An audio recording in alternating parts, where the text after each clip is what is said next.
Bom dia, boa tarde, boa noite. Eu sou Eduardo Cardoso. Mais um episódio aqui do nosso podcast, o podcast do MSTL, é o Pode Lutar. E hoje a gente está com uma convidada aqui muito especial, a Tainá Décio. Ela é estudante de medicina da Escola Paulista de Medicina, da Unifesp. É filha da Malfísia Décio e do Aparecido Passos, né? Isso mesmo. Militou no MSTL, na juventude do MSTL, desde cedo, né? Teve ali a aproximação com o movimento, a participação muito legal. E hoje a gente trouxe ela aqui para bater um papo, né? Falar um pouco de como que foi essa participação dela no movimento, o que que ela faz hoje, né? E quais as perspectivas dela de futuro. Tudo bem, Tainá?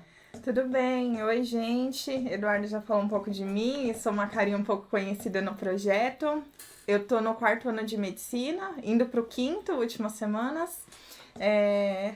Eu cheguei no movimento depois dos 10 anos, assim, a minha mãe tava no MSTU, já uma mulher muito de luta, participava ativamente das coisas. E como uma boa mulher de luta, sempre envolve os filhos, a família, e comigo não foi diferente. Então comecei a participar, ir nas reuniões com ela. É, pa- Viemos pro MSTL e não foi diferente, me envolvi ainda mais, participei de projetos, de planejamentos, tudo que dava eu sempre estava junto, né? Alguns projetos de jovem, como é difícil juntar os jovens, foi bem desafiador. E estamos aí, desde sempre. Eu lembro que logo no início a gente fez um encontro de jovens aqui no terreno, já tinha já o Galpões das Reuniões, e num dia muito chuvoso a gente organizou esse encontro. Você estava nesse encontro, você lembra, Taina? Sim, um acampamento. Inclusive, lembrei dele na sexta-feira com a minha mãe. Nós estávamos lembrando que como planejamos isso e finalmente uma ação que os jovens fossem gostar, né? Sarau, uma comida boa, dormir fora de casa, uma bagunça, bem legal. E aí o tempo virou repentinamente e tivemos que dormir tudo nos containers que estavam aqui ainda da obra que estava começando. E foi um caos e eu estava. Que Muita história pra legal. contar desse dia. Agora que eu lembro, eu falei do encontro, mas na verdade foi um acampamento, Foi um porque a ideia acampamento. era chegar aqui no sábado, ia ter fogueira, não era? Fogueira E a e chuva atrapalhou, né? sim, e o espaço da fogueira seria no segundo, na segunda altura das terras, né? Que tá o Patamar, Mandela, é tinha o três patamar, patamar. o bloco A e B do Frei Tito e o C e o D. Então seria onde tá o A e o B do Frei Tito hoje. E aí nós ficamos presos lá numa cabana que tínhamos feito, num fogão com vinho quente que a minha mãe tinha feito, o Severino, a esposa dele. Nossa! E aí aquela chuva, ficamos presos lá por um bom tempo, morrendo de medo do fogão cair com vinho e tudo, queimar todo mundo, até conseguir descer. E descemos com o pé atolado, né? E como só tinha o pavilhão aqui entre o C e o D, onde hoje é, só tinha aquele concreto, então a água que descia entrava por dentro, né? E escorria por cima do concreto. Assim, a gente só tava com a cabeça coberta, porque o pé não dava nem pra montar as barracas. Foi. Que legal. Aproveitar essa deixa, né, que a Tainá deixou, vocês imaginem o cenário, né? Acho que essas descrições, desde o início, né, a gente está aqui no projeto do Minha Casa Minha Vida, né? Sim. A Tainá é fruto dessa luta desde jovem, muito cedo, com a mãe, né? E quando a gente conquistou o terreno, a gente montou algumas estruturas aqui no Sim. local, né, um galpão para fazer reuniões. Aí tinha um container que era onde o zelador ficava, né, a pessoa que cuidava do terreno. E o projeto aqui são dois projetos, o Frei Tito e o Nelson Mandela. O Isso. Nelson Mandela ficava no primeiro patamar, né, são 300 famílias, e o Frei Tito ficava no segundo e no terceiro patamar, né? O Isso. segundo patamar hoje é os blocos Ai. Dandara e Paulo Freire, né? E o terceiro patamar, que era o último, que são os blocos Irmã Dulce E Chico e Mendes. Chico Mendes. E logo que a gente chegou, a gente teve a ideia de fazer um encontro de jovens. Reunimos com jovens e daí eles deram a ideia junto com a Miriam, né? A Miriam doida, né? Não, vamos A fazer um bagunceira. acampamento, né? Isso. Vamos dormir no terreno, vamos fazer fogueira. Então a gente montou uma barraca que Falamos com os tinha. pais na época, né? Porque eles estavam todos Exatamente. preocupados. E se invadem onde vocês estão dormindo, umas coisas assim. Todo mundo super animado. Acho que foi a ação que a gente mais conseguiu reunir jovem de tudo que a gente já propôs. Porque sempre tem o problema do horário. Ou acorda muito tarde, então dá pra marcar de manhã, ou à tarde tem um curso, também não dava. Aí a gente, não, à noite, jovem é bagunça, não tem tempo ruim, né? Só que o tempo virou, ficou ruim. Mas estavam todos aqui já. E daí ela estava falando, aí vocês imaginam, se é 3 patamares, o terreno vai descendo. Então tinha uma rua improvisada que a gente jogou um concreto, que o pessoal chama borra de concreto, né? Nem concreto. É, uns cascalhos, umas pedras, assim, E na chuva aquilo, daí ficava o melado do concreto e tinha o melado do barro do mesmo, né? barro. Você tinha que Era escolher muito pra onde ia. interessante. Mas foi muito legal, foi uma oportunidade assim ímpar. Os jovens gostaram bastante, que para eles foi uma grande novidade, né? Porque eles nunca tinham participado de algo assim. E a ideia era juntar os jovens mesmo, dizer qual que era a expectativa deles futuramente vivendo nos condomínios, né? E foi um debate legal, né? Desse povo que se reuniu lá, acabou a hora que muda mesmo, né? Cada um indo cuidar da sua vida, É mas acho verdade. que foi um momento de integração e interação muito interessante. Eu queria falar com você agora, Tainá, de uma outra coisa, né? Então, você chegou no MSTL participando, né, desse coletivo de juventude, depois ajudou a gente, eu lembro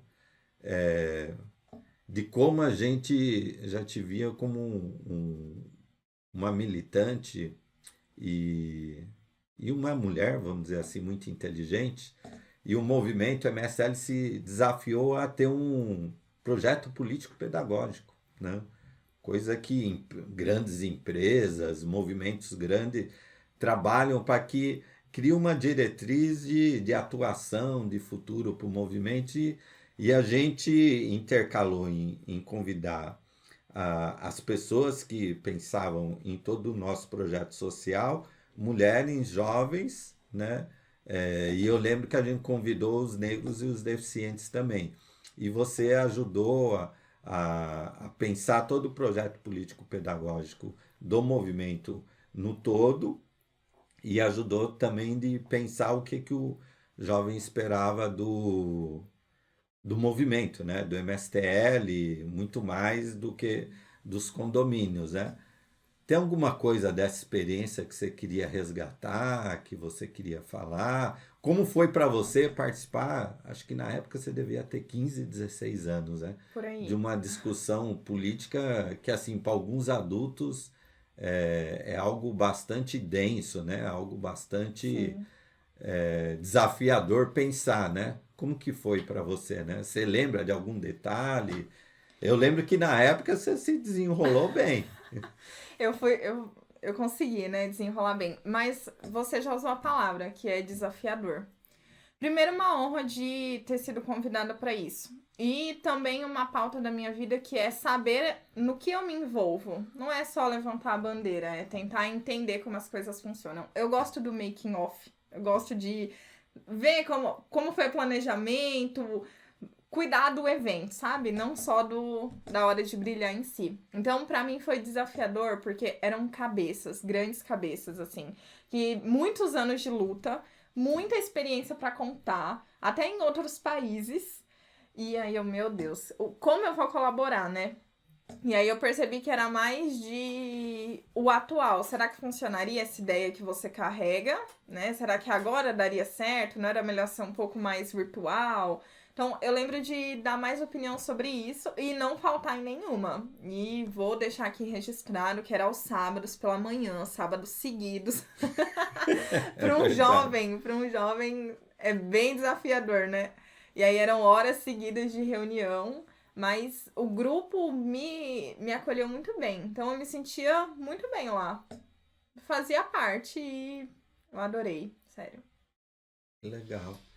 Naquela época a gente já vislumbrava um trabalho de envolver bastante os jovens em pensar o que era importante para o movimento, né? E você, pela sua participação nas reuniões, você já tinha uma participação ativa, né? Junto com a sua mãe. Então a gente viu esse potencial bem inusitado, né? Você convidar uma jovem, né, de 15, 16 anos para discutir um projeto político pedagógico, extremamente estratégico, né, em qualquer situação, seja para uma empresa, para um movimento, confiar demais nessa pessoa. Então a gente via já esse potencial de liderança em você. E logo após, a gente teve uma surpresa muito agradável, porque a gente sempre achava muito lindo o seu empenho, o seu sonho, né, em conseguir vencer o Enem, né, e passar para a faculdade de medicina, né? A gente comentava até nas reuniões, a gente tem uma. A gente acabou de falar aqui de desafio, né? Desafiador. E a gente falava assim, tem uma jovem, né, aqui do movimento, imagina uma jovem do movimento sem teto que está lutando pela moradia, né, que estudou em escola pública, que veio de uma família humilde, de uma família pobre, né, ter esse desejo, esse sonho de cursar o curso de medicina, né, praticamente o curso mais concorrido das universidades no Brasil. Então a gente achava isso muito admirável. E a gente, eu lembro, se quiser contar, num primeiro ano você não conseguiu, né? E daí a gente falou assim, puxa vida, que pena. A Tainá não conseguiu, né? Mas se ela manter firme, a gente vai ficar naquele pensamento positivo de que ela vai conseguir. Então, antes de que eu diga se você conseguiu ou não, apesar que você já falou que você é estudante de medicina, né? Queria que você contasse como que foi esse seu percurso, né? Quando você decidiu que você queria fazer o curso de medicina, ser uma médica, como você construiu essa ideia e o que você precisaria para chegar até lá e como que foi a primeira vez que não deu e depois quando você conseguiu. Consegue juntar tudo isso e contar pra gente? Consigo. Eu decidi por volta dos 15, logo que eu me envolvi mais no projeto. Um primo meu, com uma condição social completamente diferente da minha, numa família bem melhor estruturada financeiramente, estava se formando em 2015 numa federal em medicina, lá em Minas. E eu fui à formatura dele.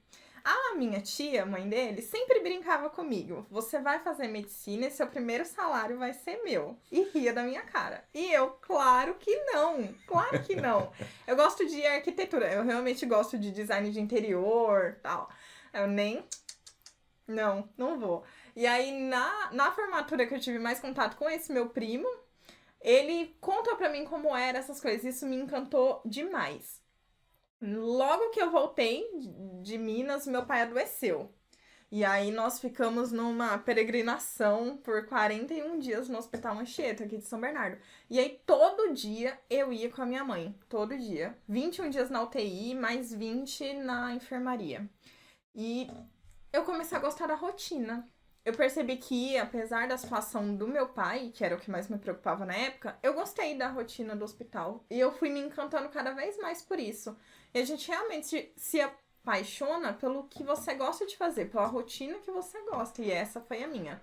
E aí eu falei pro meu pai, quero prestar medicina. Não vai ser fácil, porque escola pública é a vida toda. Então, a gente sabe quem faz escola pública ou tem um filho, um primo e conhece um pouquinho de como são as provas do vestibular, sabe que o currículo da escola pública tá muito distante do currículo pro vestibular, sabe? As competências trabalhadas na escola pública não deixam de ser ruins, não é isso. Só não é compatível com a prova. E eu falei, não vai ser possível. E essa tia, que tinha acabado de ter um filho formado, conversou com meu pai também. Então, eu coloco ela como um crucial para o meu pai investir em mim, né? O estudo no Brasil acaba sendo um investimento. E aí ele, olha, consigo te ajudar, não é muito. O que que você pode fazer? E aí eu correndo atrás de cursinho ou de formas de estudar que me fizessem equivalente para ir para uma prova, conheci um cursinho que eu podia ser bolsista lá. Então eu estudava de manhã, trabalhava, fazia um trabalhinho no cursinho à tarde, meu pai só pagava o material. E aí eu fiz isso por 2 anos. No primeiro ano, que eu fiz. O meu pai pagou mais barato no cursinho porque eu fiquei na escola pública de manhã e fiz o cursinho à noite. E aí, à noite, é uma bênção, né? Quem estuda à noite sabe que o buraco é mais embaixo. E aí, também foi o primeiro contato que eu tive com o vestibular.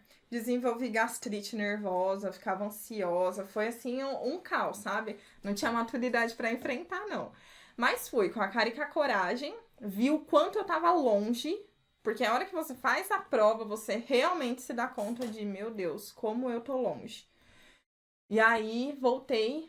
Segundo ano de cursinho, já tinha me formado na escola, foi 2018.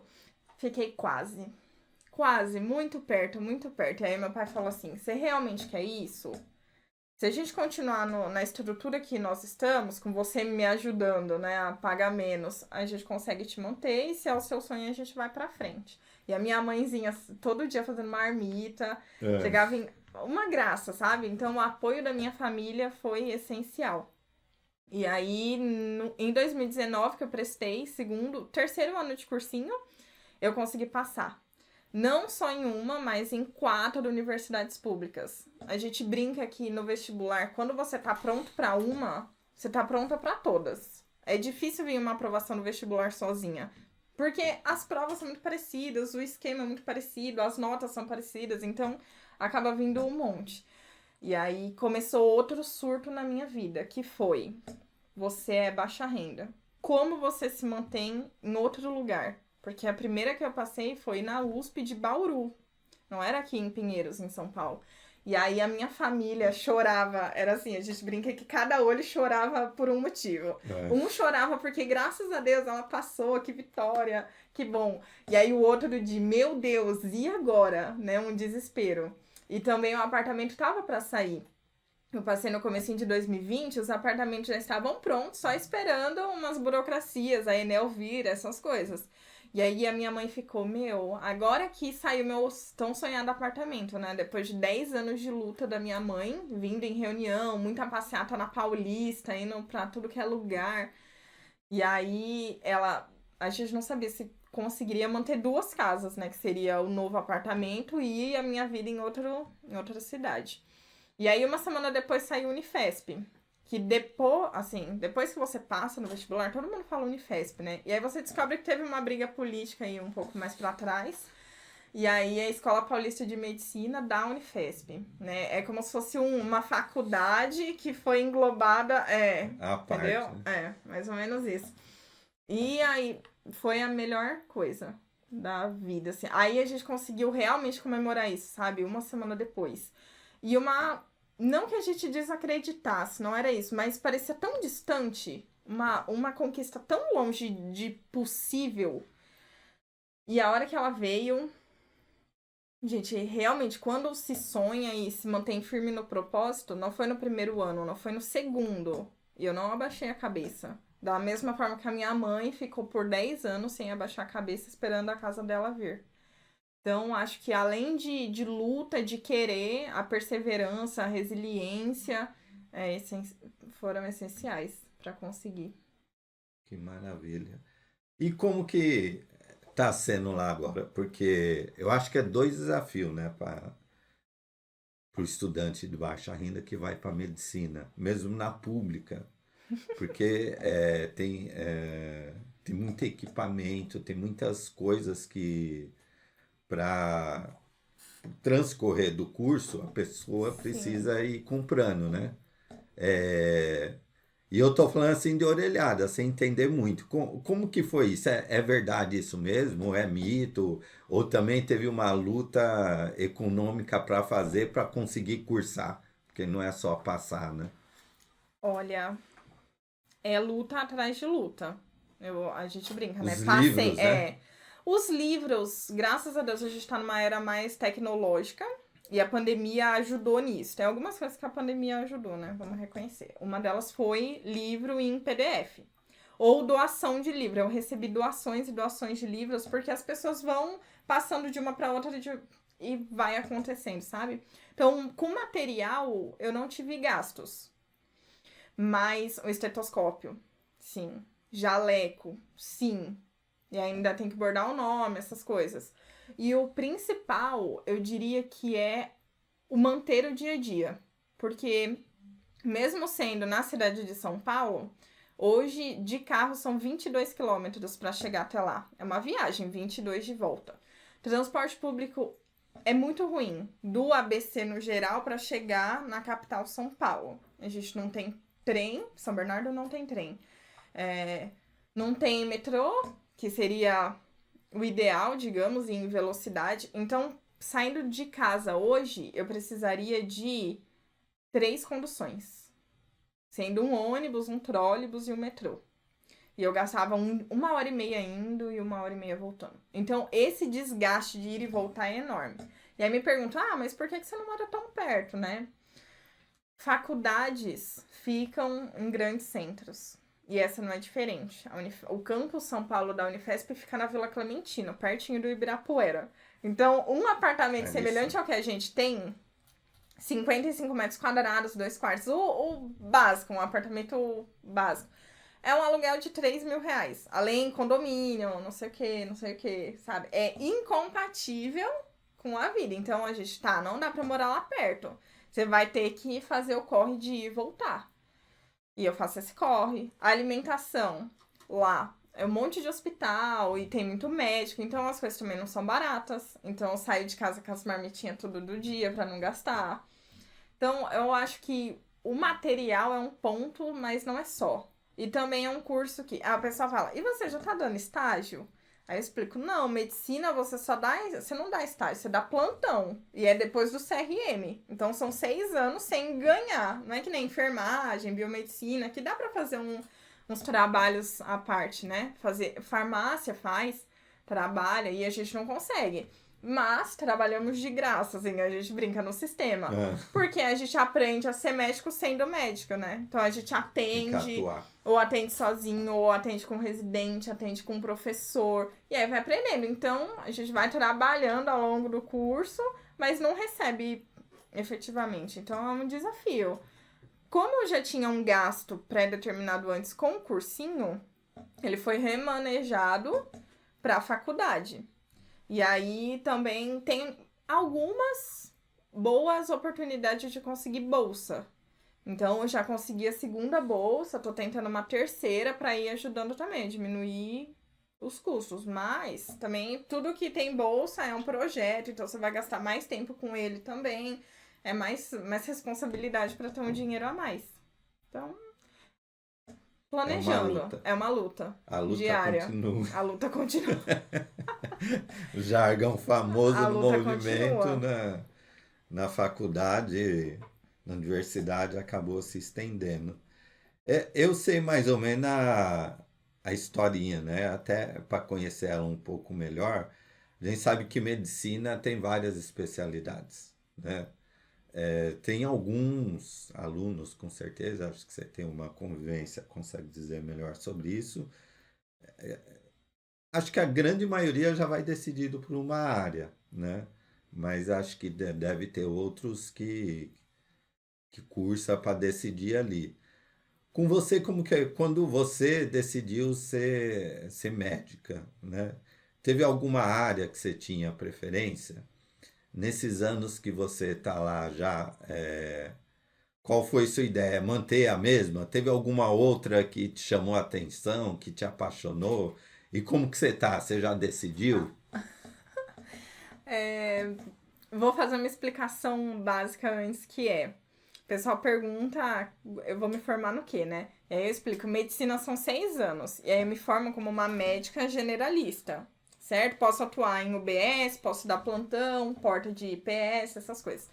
E aí, depois que acaba os 6 anos, existe um vestibular entre médicos que chama residência. Aí você presta prova em alguns hospitais para a especialidade que você quer. Seja lá, cirurgia, dermatologia, urologia, gastro, tudo. Então você presta uma prova e aí, junto com a especialidade, vem mais 2 anos, 3, 4. Às vezes você quer fazer uma subespecialidade, então é dermatologista pediátrica. Aí você vai prestar uma provinha de novo e vai adicionar. Enfim, pode sair de 2 anos a mais, então seriam 8 até 12. Só essa explicação que as pessoas se perdem muito. E aí, entrei na faculdade, crente, que eu seria parteira, como a minha avó foi na roça. A minha avó materna foi parteira na roça do Paraná.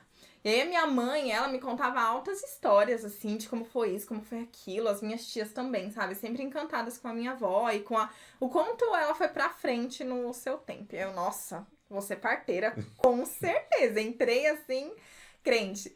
E aí, quando a gente vai passando na faculdade, você faz estágio em todas as áreas da medicina. E aí, a obstetrícia me encantou grandemente, realmente, sensacional. Grávidas, né? A Luz, que é uma mulher grávida. E aí eu falei, tá bom, mas o que eu faço se eu quero ir embora com o bebê? Sabe, eu quero fazer o parto e quero sair com a criança, eu quero cuidar da criança, eu gosto da criança. Só que o obstetra não, ele cuida da mãe, faz o parto, cuida da mãe. Vem o neonatal, leva a criança, o pediatra leva a criança. Falei, ai não tem ainda essa especialidade médica, né, que você rouba a criança aqui, vai cuidar ali e larga a mãe, não dá. Aí começou a me desencantar um pouco por isso. Aí eu falei, não, é com criança, não sei ainda em que área é. Mas carrega pediatria, podia ser tudo, desde uma pediatra clínica normal, fica no posto, faço consulta de criança e tal, como fazer uma especialidade e uma sub na pediatria. E aí foi que na pandemia, muitas coisas na faculdade logo se tornaram online.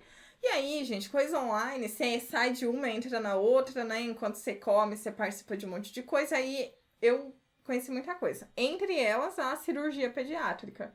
Aí eu fui membro de uma liga, que é um grupo de alunos que fica mais vendo esse assunto. Fui membro da liga, depois fui diretoria dessa liga. Aí eu me encantei. Falei, cirurgia, adorei cirurgia. Ficar no consultório só sentadinha, sabe, atendendo, pouco emoção pra minha vida, né? Eu gosto de coisa difícil. Então, aí, nesse momento, pode ser que até o final da faculdade eu mude de ideia, agora eu penso em cirurgia pediátrica. E isso carrega consigo mais 6 anos. 3 de cirurgia e 3 de pediatria pra me especializar no que eu quero. Então, eu iria uma faculdade de 12 anos, assim. Mas na residência a gente já recebe, como se fosse um estágio. Aí sim, parece mais com estágio, a gente recebe bolsa, Só que assim, é bem diferente do valor de um médico formado mesmo, ou já especialista. É bem mais baixo pra carreira. Entendi. E que ano você tá já? Tô no 4º. No 4º. Tô com um pezinho no internato já, né? Já, que é o 5º e o 6º ano. Um pezinho. Legal. Tudo bem. E acho que você falou bastante, né, sobre esse sonho que você realizou, né? Acho que o sonho da casa era um sonho da sua mãe que você sonhava junto, né? Mas o sonho da medicina foi um sonho construído por você e com certeza eu lembro, eu não sei se você lembrava, nunca te apaixonou a ideia e eu falava para você, ó, o nome da nossa organização é Centro de Formação Popular Frei Beto, homenagem em vida que a gente fez ao Frei Beto. E a gente sabe, né, por influência do próprio Frei Beto, que o curso de medicina em Cuba a medicina em Cuba é muito reconhecida, né? E eu falei para você umas 2 vezes, ó, se você quiser fazer medicina em Cuba, a gente pode falar com o Frei Beto, né? Se ele poderia conversar com o governo cubano para conseguir uma vaga lá para você. E eu achei muito engraçado que uma vez eu fiquei murchinho que você falou assim, não, eu quero tentar aqui mesmo, né? Se eu não conseguir, quem sabe, né? Mas foi uma história também, né, nossa, do MSTL com você. Aí, assim, passando, né, toda essa história muito linda que você contou do seu sonho realizado, conquistado, né? Tem alguma coisa, assim, no transcorrer do projeto, do movimento lá do MSTL, que você lembra, que você gostaria de contar? Aqui sempre tem alguma história engraçada que algum convidado conta, né? Tem alguma que você se lembra, que você gostaria de contar? Tô aqui vendo, se você não lembrar, se eu lembro de alguma. Ai, Pra... meu Deus. É aquilo, né? Você quer R$ 2 ou a caixa surpresa, não parece esse tipo de coisa. Ai, uma história boa pra ser contada. Na mudança, eu me mudei no segundo dia oficial de mudanças no nosso condomínio. E aí a faculdade ainda tava derrapando, porque todos os cursos em algum grau já eram online, mas medicina nunca na história do nosso país tinha sido online. Então tava uma briga do caramba de, ai, como que forma médico online, não sei o quê. Enquanto eu estava parada a faculdade, passou 3 meses da pandemia parada, estagnada. E aí eu me coloquei como voluntária pra ajudar nas mudanças. Então, como tinha um monte de gente mudando no mesmo dia, tinha um cronograma de mudanças, né? E aí eu me dispus a ficar alguns horários. E aí eu lembro que estava eu com a minha regatinha do projeto, era um dia ensolarado, um domingo. Não, foi segunda, eu me mudei no domingo, na terça eu já tava de voluntária. E aí veio uma família, ia morar no meu bloco, no primeiro andar. E aí, primeiro que já tinha tido uma reunião, eu acho que a última Assembleia Geral, antes da mudança, antes da pandemia, que você contou que eu tinha passado em medicina. Pro projeto inteiro, né? Foi uma exposição. Foi. E aí, a hora que chegou a chefe de família, dona do apartamento, eu tava lá pra receber, e ela ficou olhando pra mim assim. Meio. E aí, eu sou simpática, eu sou comunicativa e tal. E aí ela. Mas você não faz medicina? Desse jeito. Mas você não faz? Aí eu. Oi, tudo bem? Faço. Ela. E você tá aqui fazendo o quê?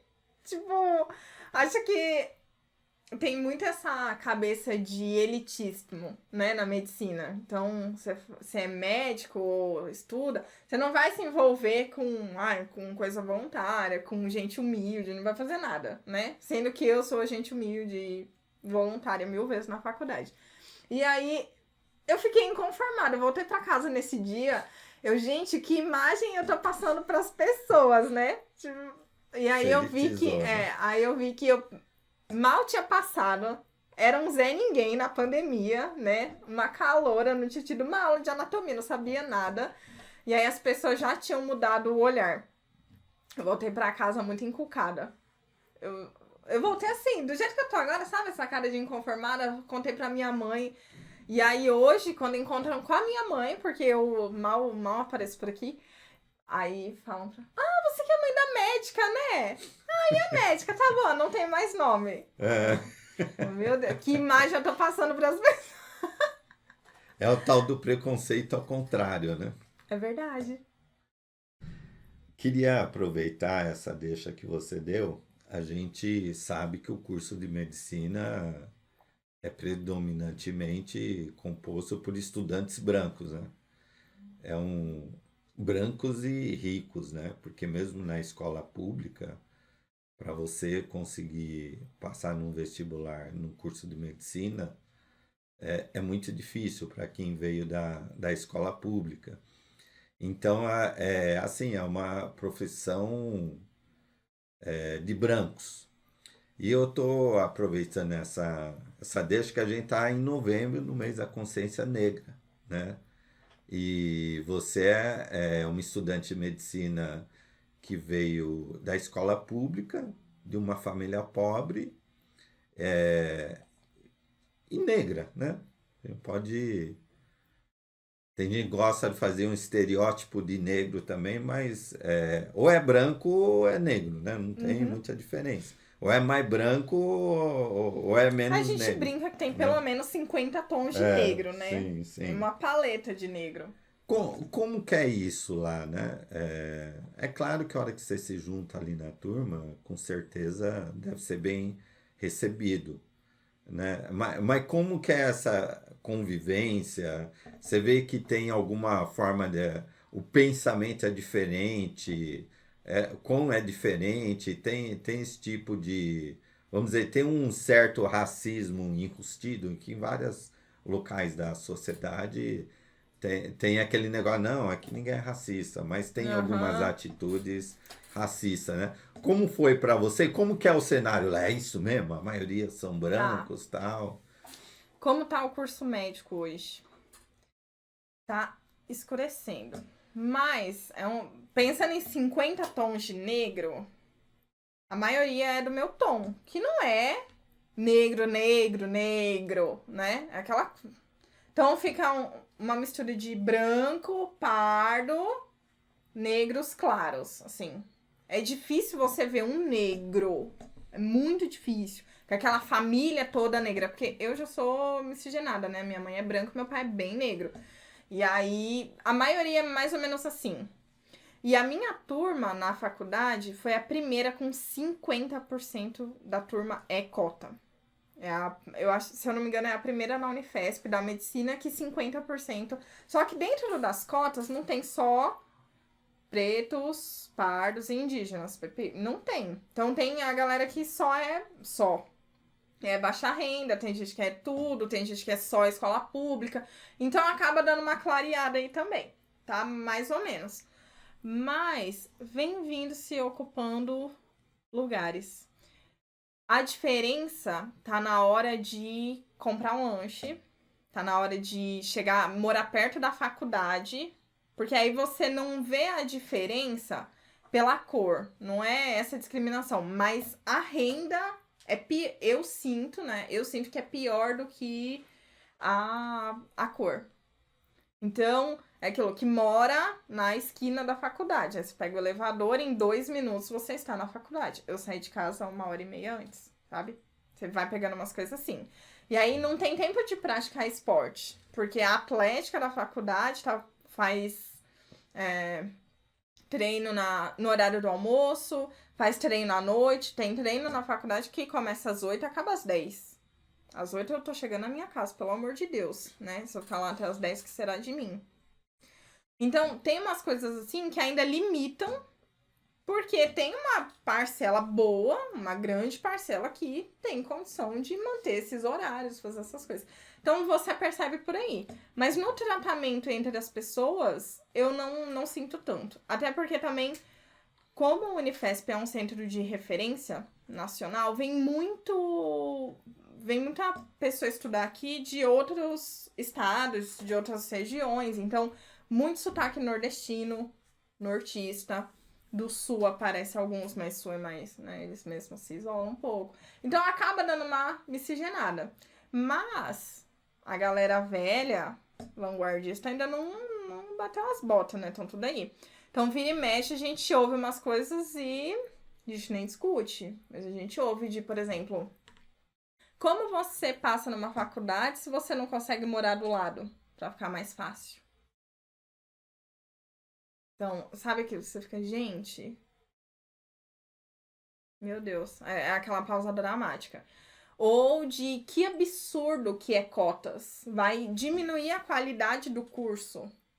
Só que quando você para pra olhar, se fosse pegar uma média dos cotistas e não cotistas, negros e não negros, essa galera aqui se esforça tanto, mais tanto, mais tanto, Que acaba tá na tendo uma frente média deles. melhor. Sim. É os que mais se envolvem em projeto de extensão, fazem ciência, tudo, porque é aquela oportunidade da vida. Às vezes não só da vida da pessoa, mas da família inteira. Tá todo mundo apostando ali. Então são as pessoas mais engajadas, as que mais fazem. Então quando você olha no vamos ver mesmo, é o contrário.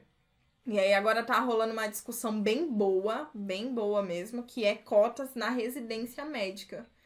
Então, já são médicos formados. Será que devia ter cota ou não? É uma discussão para outro momento. Mas a galera tem aquilo, ó, extremistas, sabe? Ou sim ou não, e esse não é muito pesado.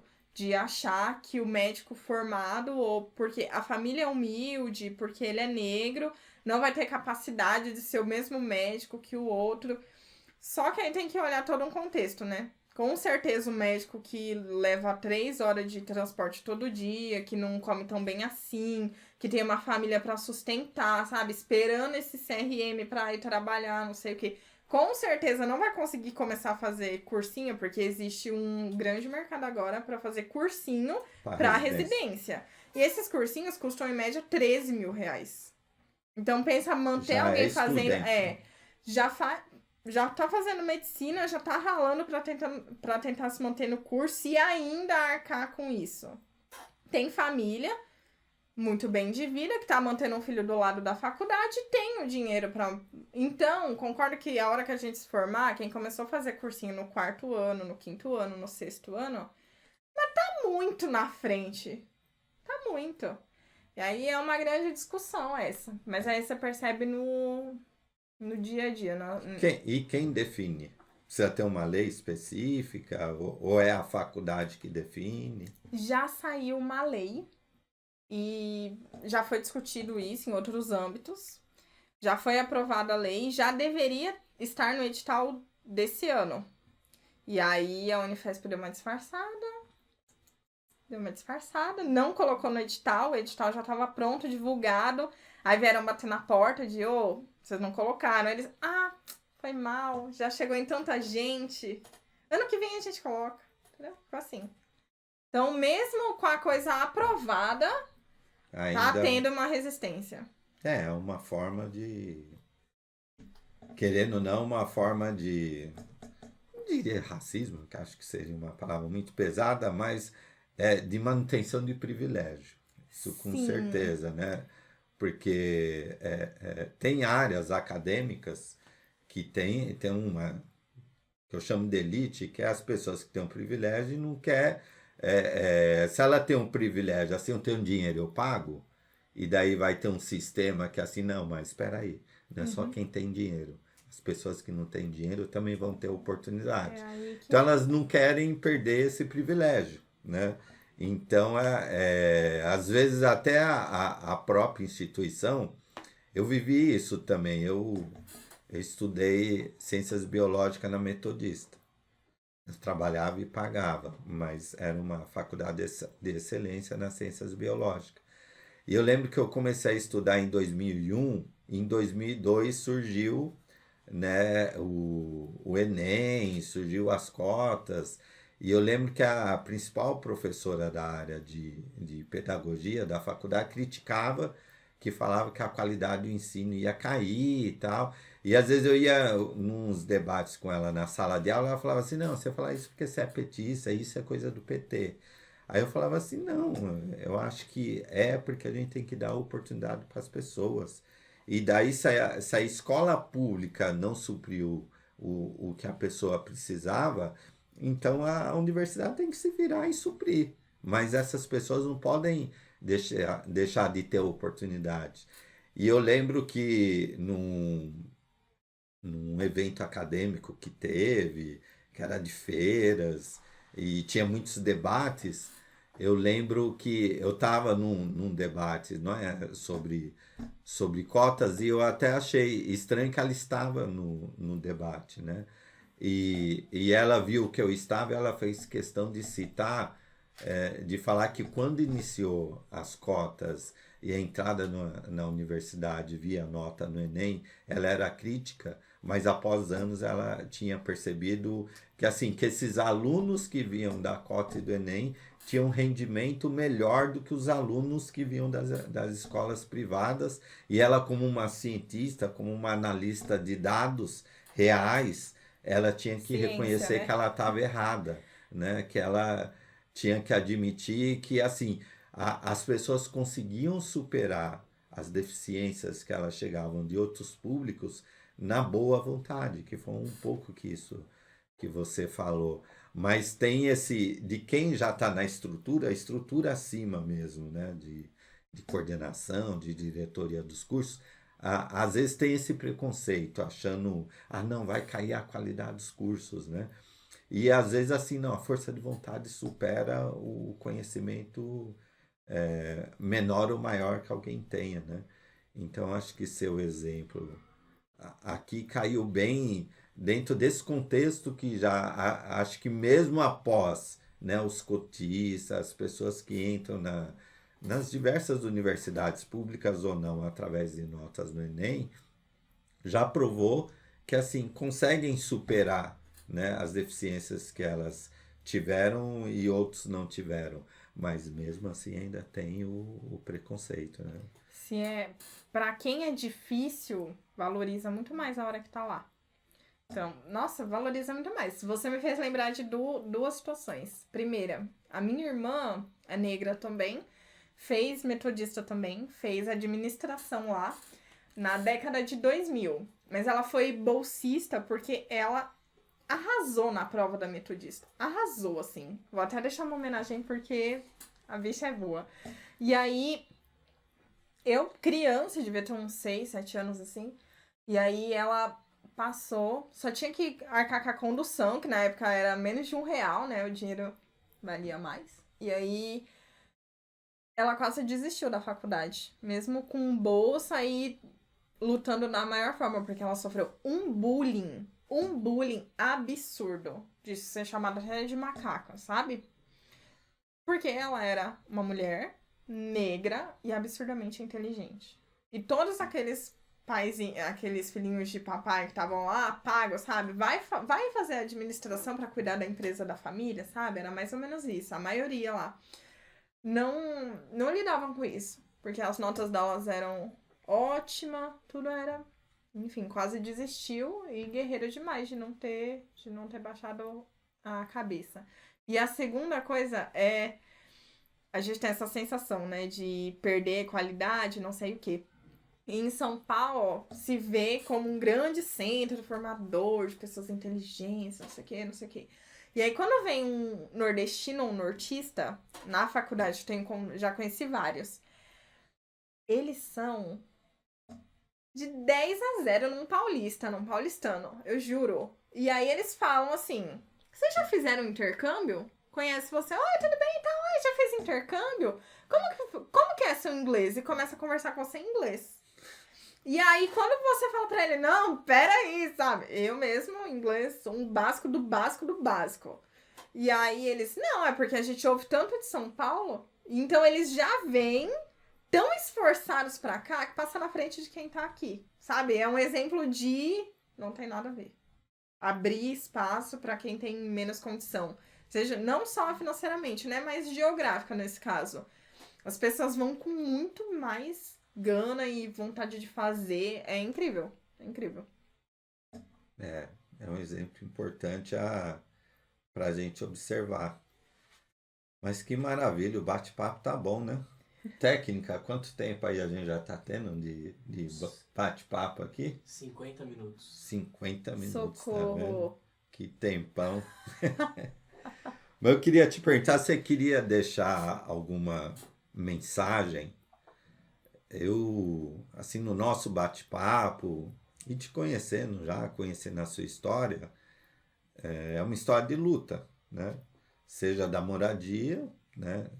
Tá aqui hoje morando no Frei Tito, que é um projeto Minha Casa Minha Vida de baixa renda, né? Então, às vezes a discriminação é até grande, que até o povo pobre cria essa discriminação, que é um pouco que você falou da vizinha, né? Uhum. A vizinha não se conforma, como que num projeto, né, de baixa renda, do Minha Casa Minha Vida, tem uma médica, né? Médicos moram em outros lugares, menos num condomínio de baixa renda, Na né? periferia Na da periferia cidade. da cidade de São Bernardo do Campo, né? É, porque as pessoas meio que endeusam, né? O médico, que é um ser que não tem nada a ver comigo, então jamais vai ter alguém no nosso meio. Essa sua conquista foi muito importante e engraçado, foi no mesmo ano, né? Ter a oportunidade de pegar a chave do apartamento e ingressar, né, no curso de medicina, na Escola Paulista de Medicina, que é uma das mais conceituadas do Brasil, né? É coisa para pouca gente, né? Mesmo a conquista da moradia, a gente sabe como a luta é difícil, como é importante a gente valorizar a conquista, mas tem muita gente ainda no aluguel, morando de favor. É verdade. Então essas pessoas precisam saber que a luta vale a pena. Aí eu queria te perguntar, né? Pegando essas duas conquistas que você teve, tem alguma mensagem, alguma coisa que você queria falar para as pessoas que vão assistir o nosso podcast? Primeira é de uma história que você me lembrou agora, que foi, passei na faculdade, Foi faculdade, pandemia, mudança, certo? Faculdade demorou para se organizar, mas se organizou em algum momento, vamos fazer EAD o que dá. Cadê a internet desse condomínio? Cadê a internet desse condomínio? A gente ficou uns 2, 3 meses sem internet em casa. E eu fazendo medicina online. Foi uma benção, gente. Deu certo, né? Luta atrás de luta. A gente segue lutando. E aí eu acho que a mensagem principal é que se a gente tem um sonho, se você realmente sonha isso, a gente não pode baixar a cabeça. Não tem lugar no mundo que a gente não possa estar se você quer estar. Não se limitar. Porque ninguém nunca fez isso. Que bom, seja o primeiro. Mas só vai ter eu. Que bom, seja o primeiro. Porque depois você vem o segundo, o terceiro e logo seremos tantos que não vai fazer diferença. Sabe? Então, pra mim, e ter passado, um pensamento que passou pela minha cabeça foi: eu espero que isso motive os próximos jovens, sabe? Porque a maioria daqui do nosso condomínio são mães guerreiras e mães solo. E eu falei: só espero que ilumine também a vida dos filhos delas, né? Mães guerreiras merecem ter filhos tão guerreiros quanto.